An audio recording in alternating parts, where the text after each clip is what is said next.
بسم اللہ الرحمن الرحیم۔ السلام علیکم ورحمۃ اللہ وبرکاتہ۔ معزز سامعین، جب حضرت سلیمان علیہ السلام نے اللہ تعالیٰ سے عرض کی، اے باری تعالیٰ مجھے ایسی حکومت عطا فرما جو نہ مجھ سے پہلے کسی کو ملی ہو اور نہ میرے بعد کسی کو ملے، بس اللہ تعالیٰ نے اپنے نبی کی دعا کو قبول فرمایا اور حضرت سلیمان علیہ السلام کو ایک ایسی حکومت عطا فرمائی کہ ان جیسی حکومت نہ پہلے کسی کو ملی نہ بعد میں کسی کو ملے گی۔ ان کی حکومت انسانوں اور جنات پر تو تھی ہی، لیکن ہواؤں پر اور ہواؤں میں اڑنے والے سارے پرندوں پر، دریاؤں پر اور دریاؤں اور پانیوں میں رہنے والی مخلوقات پر، زمین پر اور زیر زمین جتنی مخلوقات تھیں ان سب پر ان کی حکومت تھی۔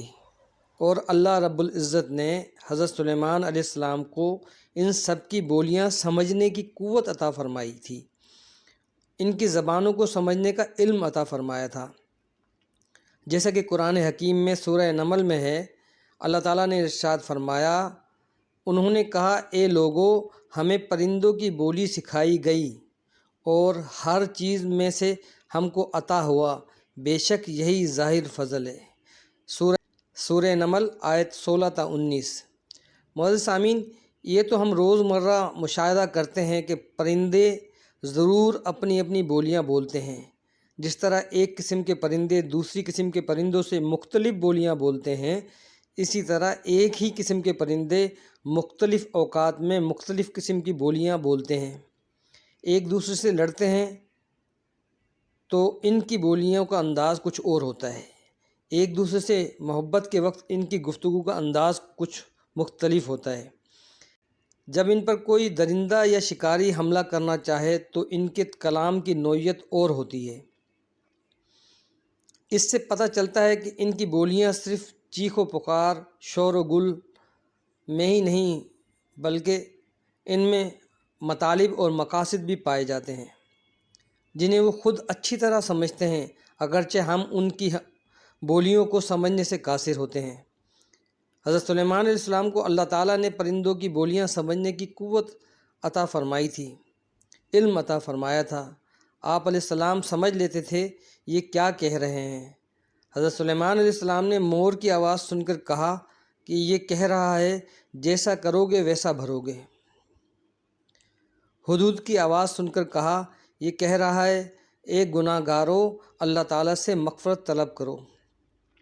خطاف جو ایک لمبے بازو والا چھوٹے پاؤں والا سیاہ رنگ کا پرندہ ہوتا ہے، اس کی بولی سن کر کہا یہ کہہ رہا ہے نیکی کے کام کرو تاکہ آگے ان کی جڑ پاؤ، ان کی جزا پاؤ۔ قمری کی آواز سن کر کہا یہ تسبیح پڑھ رہی ہے سبحان ربی الاعلیٰ۔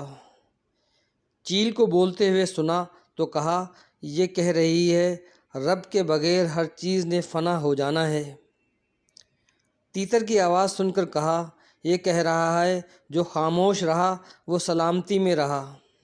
مرغی کی آواز سن کر فرمایا یہ کہہ رہی ہے اے غافلو اللہ تعالیٰ کو یاد کرو۔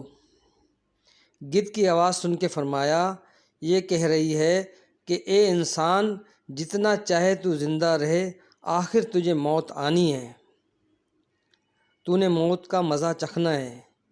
عقاب کی آواز سن کر کہا یہ کہہ رہا ہے لوگوں سے دور رہنے میں ہی عافیت ہے، انس ہے۔ مینڈک کی آواز سن کر کہا یہ تسبیح پڑھ رہا ہے سبحان ربی القدوس۔ معزز سامعین، جیسا کہ قرآن حکیم میں اللہ تعالیٰ نے ارشاد فرمایا اور ہم نے ہوا سلمان کے تابع کر دی، اس کی صبح کی منزل 1 ماہ کی اور شام کی منزل 1 ماہ کی ہوتی۔ سورہ سبا آیت 12 تا 22۔ معزز سامعین، ہوا کو حضرت سلیمان علیہ السلام کے تابع اس طرح کر دیا تھا جس طرح سواری انسان کے تابع ہوتی ہے۔ حضرت قتادہ رضی اللہ تعالیٰ عنہ فرماتے ہیں غدو کا مطلب صبح سے زوال تک اور رواح کا مطلب زوال سے شام تک، یعنی آپ صبح سے زوال تک اتنا سفر کر لیتے تھے جتنا سیاح لوگ ایک ماہ میں کرتے تھے۔ اسی طرح زوال سے لے کر شام تک بھی اتنا ہی سفر کر لیتے تھے۔ آپ علیہ السلام صبح اگر بیت المقدس میں ہوتے تو قیلولہ کے وقت استغر میں پہنچ جاتے، پھر استغر سے شام تک خراسان کے قلعے تک پہنچ جاتے۔ سیاح لوگ اس وقت تک 3 میل کا سفر کرتے تھے، یعنی صبح سے زوال تک 3 میل کا سفر کرتے تھے، اور آپ علیہ السلام 90 میل کا سفر کر لیا کرتے تھے۔ اسی طرح زوال سے شام تک بھی 90 میل کا سفر کر لیتے تھے۔ معزز سامعین، آپ سے درخواست ہے کہ اگر ویڈیو آپ کو اچھی لگی ہو، اس سے آپ کے علم میں اضافہ ہوا ہو، تو ویڈیو کو لائک کر دیں اور اپنی رائے کا اظہار کمنٹس میں ضرور کیجیے، اور چینل کو سبسکرائب کر دیں، بیل کے نشان کو دبا دیں تاکہ آئندہ آنے والی اس طرح کی معلوماتی ویڈیو سب سے پہلے آپ تک پہنچ سکے۔